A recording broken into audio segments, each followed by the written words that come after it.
colleagues from, or good afternoon, everybody in North and West Africa.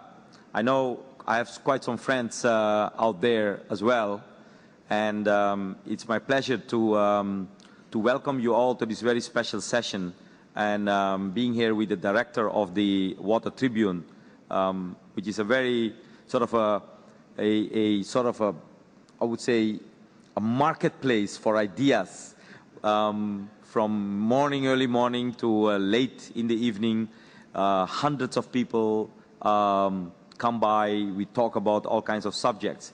These are much more sessions where we would like to focus a little bit on the topic between water and society, and then especially how can we change society towards a much more water-friendly policy, water-friendly treatment or behavior, I would say, of citizens. Thank you.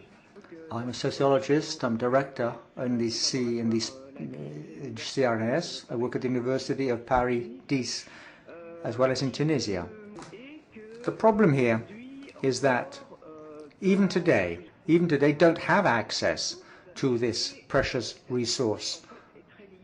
And this access is linked to a break or a rupture in the values of the economic organization and social organization of societies. This one value linked to water is very often to be found in our cultures. Water is a gift of God, it's been said. Water has a sacred value. Madam, thank you very much, Tunisia. Now we shall go to Benin. You have the floor. In African tradition,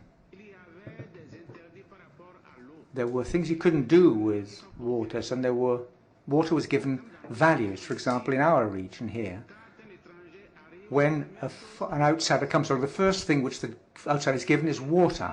When this person comes along, they have to be given importance has to be attached to this person's arrival, so they're given water. And so water is the way we communicate with our ancestors. It's using this water. This is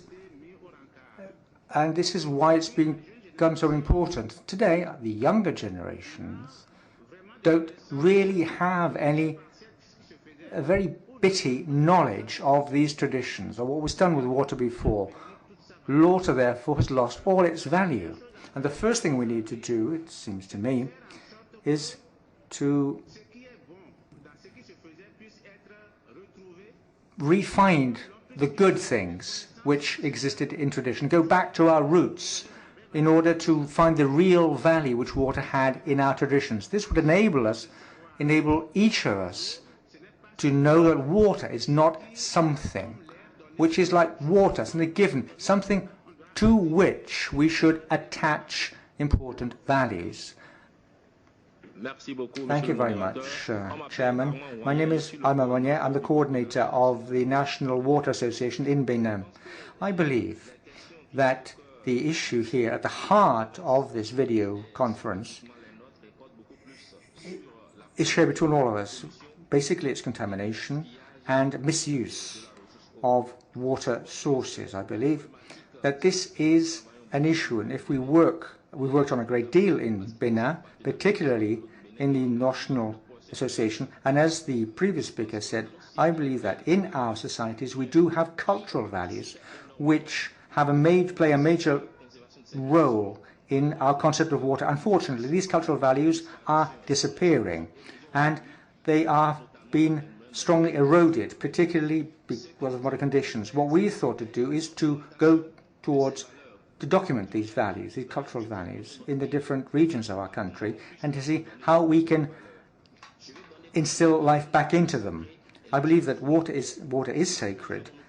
Where we have sacred water, there's also resources to be protected, and it's using resources in our different riverbeds. This is where we need to work. To talk about that, and we would prefer to show you the pilot education program based on values taught at a primary school in Ouagadougou.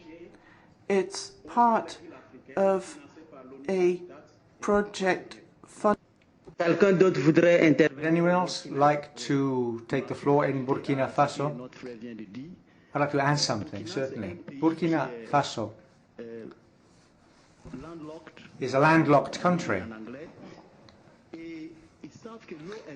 And water is very important, we all know, in society. So we all know the values of water from the point of view of its use. In other words, we know that water is used for direct consumption. And once we know that a certain amount of water is for direct consumption, we should not use it for other purposes. And this water needs to be clean. We don't give water a value. I heard many good statements on the values. One of the ones that that really impressed me was made by Benin. Water is the way to communicate with our ancestors. And I think that shows the continuity, the connectiveness with several lines of appreciation, not only the ancestors, but also the entire environment. And I think that's one of the things that, that I will remember. Of course, solidarity, shared values, these are very important statements that were made.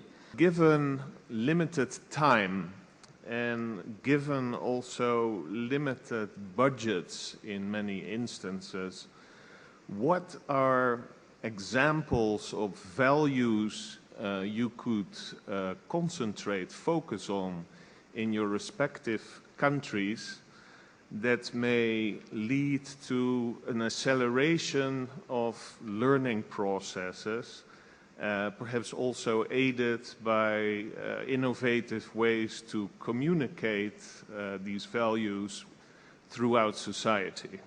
What we're discussing here are what are the emerging values in our society, and how can we translate that into something, into convincing people why they should be concerned about water. Let me just kind of focus on one thing, which is technology.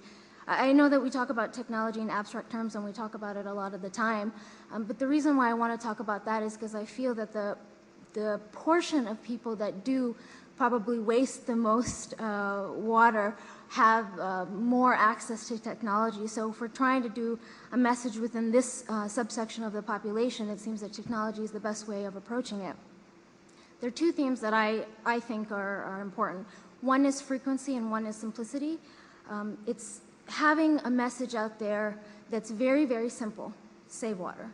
And that message that comes in many different forms and that comes frequently, whether it's YouTube, whether it's Facebook, whether it's other social networking sites, whether it's interactive programs within the universities or within our high schools, whatever it may be. I think if we do it frequently and if we have a very simple message, I think it'll go a very long way.